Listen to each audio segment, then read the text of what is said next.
Hello students, welcome to my channel bloom with botany. Last time पे हम लोगों ने बात की थी C3 साइकिल की, the most important cycle of dark reaction. Then मैंने आपको एक्सप्लेन किया था कि सिर्फ यही एक साइकिल नहीं है जो सारे काम करती है, बल्कि बहुत सारे प्लांट्स में कुछ एडिशनल पाथवेज भी होते हैं। तो NCERT के अकॉर्डिंग हमें पढ़ना है C4 pathway and CAM pathway, but before that हम बात करेंगे एक C2 साइकिल की, दैट इज फोटो रेस्पिरेशन। कि C4 पाथवे के होने का कारण क्या है, पहले हमें वो समझना है, and that is photorespiration.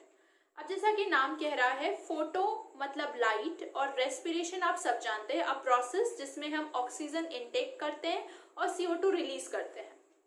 तो नॉर्मली प्लांट्स के सारे सेल रेस्पायर करते हैं, बट अगर फोटोसिंथेसिस करने वाले सेल्स भी हाई लाइट इंटेंसिटी पर CO2 लेने की जगह O2 लेकर CO2 रिलीज करने लगे, तो उस प्रोसेस को फोटो रेस्पिरेशन कहेंगे, क्योंकि वो रेस्पिरेशन हाई लाइट इंटेंसिटी की वजह से कॉज हुआ।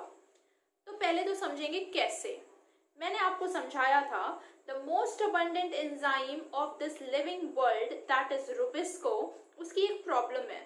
उसकी प्रॉब्लम क्या है कि it has the same active site for CO2 and O2, यानी वो RUBP में CO2 भी ऐड कर सकता है और RUBP में O2 भी ऐड कर सकता है, डिपेंडिंग अपॉन द कंडीशन। लेकिन नॉर्मल एटमॉस्फेरिक कंसंट्रेशन पे उसकी एफिनिटी CO2 के लिए ज्यादा होती है।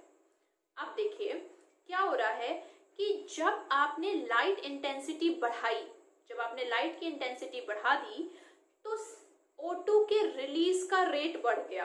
कैसे? What is light intensity? It is number of photons per unit time. क्या होती है light intensity? Number of photons per unit time.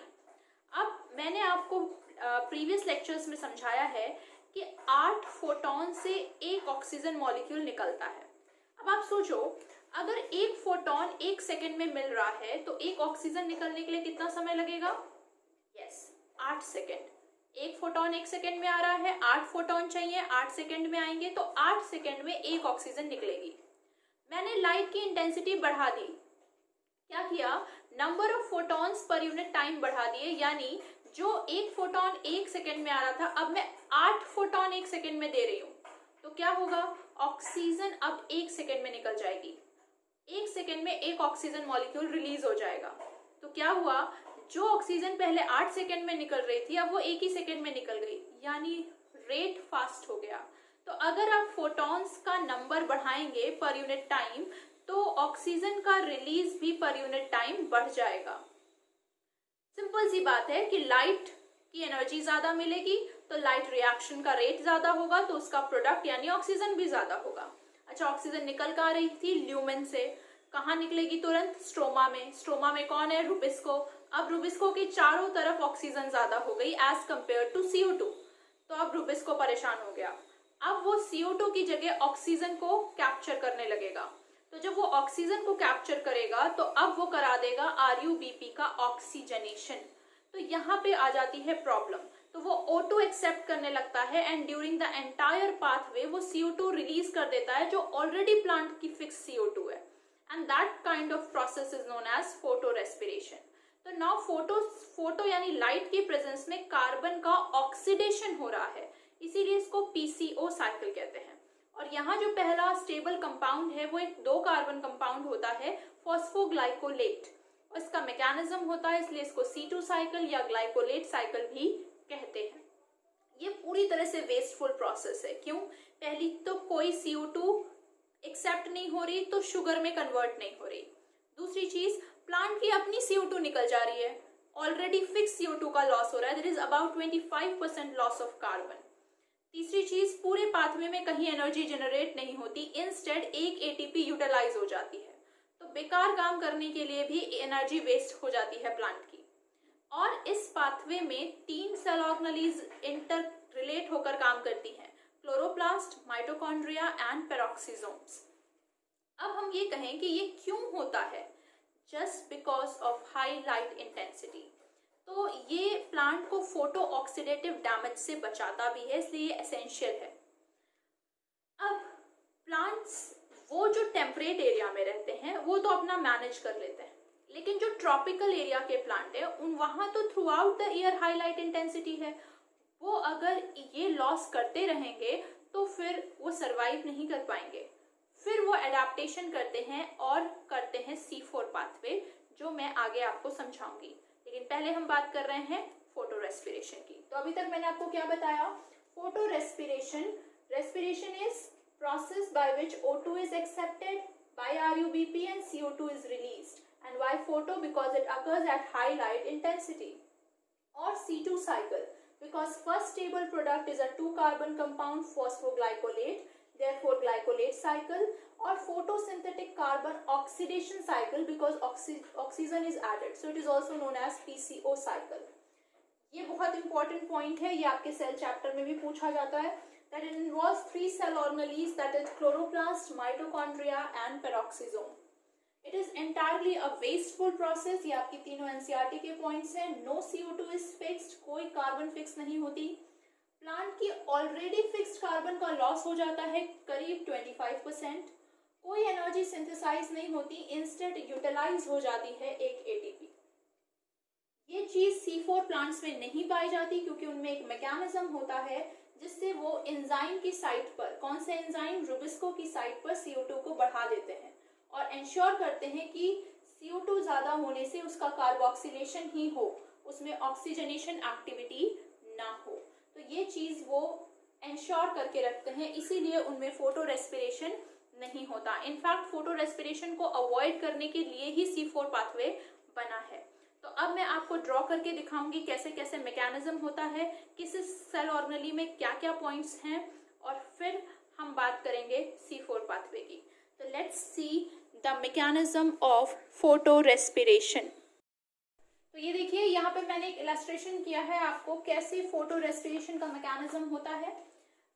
जब हाई लाइट इंटेंसिटी होगी, जैसे ही हाई लाइट इंटेंसिटी होगी, यानी कि number of photons per unit time बढ़ जाएंगे। एट हाई लाइट इंटेंसिटी यानी number of photons per unit time बढ़ा दिए तो हाई ऑक्सीजन हो जाएगा कॉन्सेंट्रेशन, और जब हाई ऑक्सीजन कॉन्सेंट्रेशन हो जाएगा तो RUBP में जो ये रुबिस्को है ये ऑक्सीजन को ऐड करने लगेगा इंस्टेड ऑफ CO2, यानी क्या प्रोसेस होने लगेगा? ऑक्सीजनेशन या कह लो ऑक्सीडेशन होने लगेगा। और अब आप इसमें और कोई कार्बन तो ऐड कर नहीं रहे, तो ये 5 कार्बन का 5 कार्बन रह गया, और जब ये टूटेगा तो एक 3 कार्बन और एक 2 कार्बन बनेगा। ये 2 कार्बन में से इसको कहेंगे फॉस्फोग्लाइकोलेट, इससे फॉस्फेट हटा दिया जाएगा, दैट इज डीफॉस्फोराइलेशन, तो ये बचेगा ग्लाइकोलेट। अब ये ग्लाइकोलेट कहाँ चला गया? पेरोक्सिसोम में, उसमें ऑक्सीजन ऐड होगी with the help of enzyme glycolate oxidase. यहाँ पे एंजाइम होगा ग्लाइकोलेट ऑक्सीडेज, ये यहाँ का मार्कर एंजाइम माना जाता है, और ये एंजाइम की प्रेजेंस में ये ऐड कर देगा ऑक्सीजन, और यहाँ बाई प्रोडक्ट निकलेगा पेरोक्साइड। इसी की वजह से ऑर्गेनेली का नाम पेरोक्सिसोम रखा गया है। ये बन जाएगा glyoxylate. Glyoxylate transamination process से कन्वर्ट होगा into glycine, it is a amino acid, और जब 2 अमाइनो एसिड इकट्ठी हो जाएंगी तब ये कन्वर्ट होंगी into another amino acid that is serine. यहाँ एक अमोनिया निकलेगा दैट इज डीएमिनेशन, CO2 निकलेगा दैट इज डिकार्बोक्सिलेशन, और NADH बनेगा दैट इज रिडक्शन, और यही CO2 रिलीज आउट हो जाएगी। अब आपको ये याद नहीं रखना, आपको सिंपल देखना है कि O2 आ रही है, CO2 निकल रही है, इट इज अ रेस्पिरेशन, और हाई लाइट इंटेंसिटी पे हो रहा है, इसलिए it is photorespiration. Serine वापस पेरोक्सिसोम में गई, हाइड्रोक्सी पायरुवेट बना, ग्लिसरेट बना, जो NADH यहाँ बना था वो यूज अप हो गया, तो ये तो बैलेंस आउट हो गया, और जब ये क्लोरोप्लास्ट में गया तो ग्लिसरेट में फॉस्फेट ऐड किया गया टू फॉर्म 3-फॉस्फोग्लिसरिक एसिड, तो एक ATP का इस्तेमाल यहाँ पर हो गया। तो इस पूरे प्रोसेस में कोई एक्स्ट्रा एनवायरमेंटल कार्बन ऐड नहीं हुई, इंस्टेड ऑलरेडी फिक्स्ड कार्बन का लॉस हो गया, कोई एनर्जी रिलीज नहीं हुई, इंस्टेड एक ATP एक्स्ट्रा कंज्यूम हो गई, इसीलिए इसको हम एक वेस्टफुल प्रोसेस मानते हैं। और यहाँ पर 3 ऑर्गेनेलीज आपस में रिलेट होके काम कर रही हैं, chloroplast, then peroxisome, then mitochondria. सबसे पहले क्लोरोप्लास्ट में ये दोनों काम हो रहे हैं, ऑक्सीडेशन, और यहाँ फॉस्फेट इसमें ऐड हो रहा है, सो फॉस्फोराइलेशन। पेरोक्सिसोम में यहाँ ऑक्सीडेशन हो रहा है, तो और यहाँ पर अमाइनो एसिड बन रही है by transamination process. This step is transamination, mitochondria में अमोनिया निकल रहा है सो डीएमिनेशन, CO2 निकल रहा है सो डीकार्बोक्सिलेशन, और NAD+ में H ऐड हो रहा है सो रिडक्शन। तो इस तरीके से ये हमको याद रखना है कि ऑक्सीडेशन कहाँ कहाँ हो रहा है, ट्रांसएमिनेशन कहाँ हो रहा है, डीकार्बोक्सिलेशन कहाँ हो रहा है।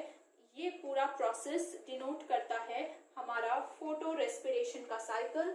So this is photo respiratory pathway या कह लो फोटो रेस्पिरेशन, जो कब होगा, जब हाई लाइट इंटेंसिटी होगी और ऑक्सीजन का कंसंट्रेशन बढ़ जाएगा। तो दिस इज फोटो रेस्पिरेशन।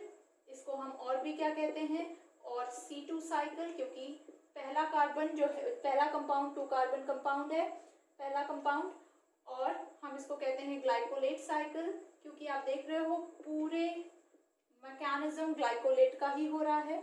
उसके बाद इसको हम और भी क्या कहते हैं, PCO साइकिल, क्योंकि ये फोटोसिंथेटिक कार्बन ऑक्सीडेशन साइकिल है। So this is all about photo respiration. और नेक्स्ट लेक्चर में आपको समझाऊंगी कि कैसे इस फोटो रेस्पिरेशन से बचने के लिए कुछ प्लांट्स एडेप्टेशन करते हैं और C4 पाथवे करने लगते हैं। तो आज के लेक्चर में बस इतना ही। अगर आपको इसमें कोई भी डाउट हो तो मुझे कमेंट सेक्शन में बताइए, और अगर आपको ये लेक्चर समझ में आया हो तो प्लीज़ लाइक कीजिए, शेयर कीजिए और सब्सक्राइब कीजिए। Thank you.